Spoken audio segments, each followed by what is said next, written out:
Card ഉടമകൾ അല്ലാത്തവർ subsidy സാധനങ്ങൾ കൂട്ടത്തോടെ വാങ്ങിയെടുക്കുന്നത് തടയാൻ സപ്ലൈകോയിലും ആധാർ അധിഷ്ഠിത ബയോമെട്രിക് പഞ്ചിംഗ് ഏർപ്പെടുത്തുന്നു. ഇതിനായി പൊതുവിതരണ വകുപ്പിന്റെ പക്കലുള്ള ration card management system data സപ്ലൈകോയ്ക്ക് കൈമാറാൻ സർക്കാർ ഉത്തരവായി.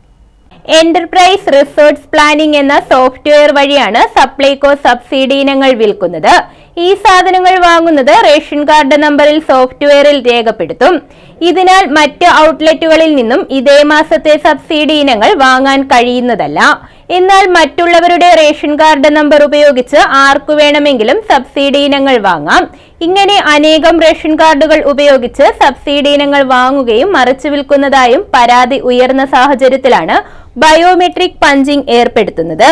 ചില ജീവനക്കാർ മാസാവസാനം മറ്റുള്ളവരുടെ റേഷൻ കാർഡ് ഉപയോഗിച്ച് സബ്സിഡി സാധനങ്ങൾ വാങ്ങുന്നതായും പരാതി ഉയർന്നിരുന്നു. പുതിയ സംവിധാനം വരുന്നതോടെ റേഷൻ കാർഡ് ഉടമയ്ക്ക് അംഗങ്ങൾക്കോ മാത്രമേ സപ്ലൈകോ ഔട്ട്ലെറ്റുകൾ, മാവേലി സ്റ്റോറുകൾ എന്നിവിടങ്ങളിൽ നിന്നും സാധനങ്ങൾ വാങ്ങാനാകൂ. ന്യൂസ് ബ്യൂറോ, കൊല്ലം.